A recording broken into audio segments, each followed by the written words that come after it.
mediation, conciliation, or arbitration ng mga nakatira sa barangay na hindi na kinakailangan pang dumaan sa korte. Yan. Kaya nilagay ko yung barangay justice system para hindi mo kasi lahat ng kaso iaakit kagad diretso doon sa korte. Meron po tayong mga tinatawag na mga kaso pang barangay. At mamaya po, yan po yung ating pag-aaralan. So, ang katanungan pang barangay po, no, yung sistema po nito ay matagal nang ginagawa, isa pong tradisyonal na paraan ng pagsasaayos po ng mga hidwaan. No, yung barangay justice system, ito lang po yung para ayusin yung alitan ng magkapitbahay, ng magkaibigan, magkumare, magkamag-anak, magnanay, magtatay. So, nandito po lahat dyan. So, ito po ay matagal nang ginagawa. Ito pong barangay justice system. Ito po yung matagal nang ginagawa simula pa po ng panahon ng mga tribo. Diba? Wala pa po political po noon, ginagawa na po ito sa mga angkan, pamilya, ng panahon wala pang organisasyon politikal. So kaya sa mga tribo-tribo pala, kapag may mga nag-aaway, mayroong isang leader na tumatayo para po iayos yung mga problema. At alam po ninyo, sa Bible po, ginawa na rin po ito sa panahon po ni Moises. Dahil si Moises, ang dami niyang trabaho, lahat kanya. Kaya ang nangyari po, umili po siya ng mga tao na haharap doon sa problema ng kanyang pamayanan.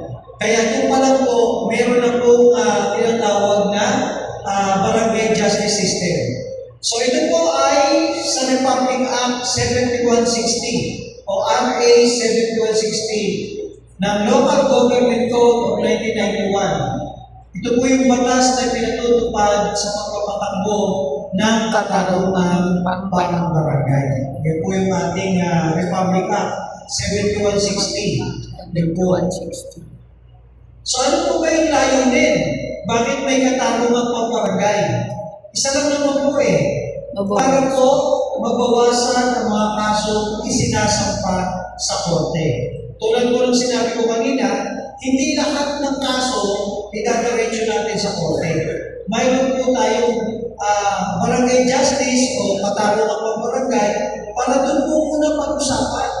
Kasi kung lahat ng usapin sa komunidad natin, iaakyat agad sa korte, ay baka po napakatambak po. Tulad halimbawa dito sa atin, mga nararanasan po natin mga kaso, nagtapon lang ng dahon sa bakuran, nagpabarangay na. Natignan lang ng konti, nagpabarangay na. Di ba? May narinig lang ng konti, nagpabarangay na. Kaya hindi po lahat iakyat sa korte. Kaya dinadaan po nito sa katanungan pang barangay. Para po naman, hindi lahat mapuno ang korte natin ng iba't ibang kaso.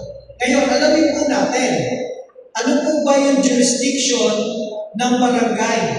No, hindi rin naman lahat ng kaso ay pwedeng harapin namin sa barangay. No, hindi lahat ng kaso ay pwedeng nandoon sa barangay. Ang tawag po natin dyan ay jurisdiction.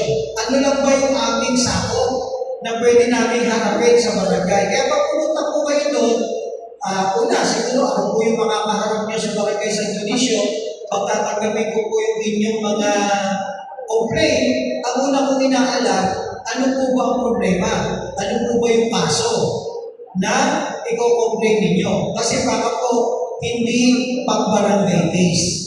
Okay? Ito po yung tinatawag na jurisdiction.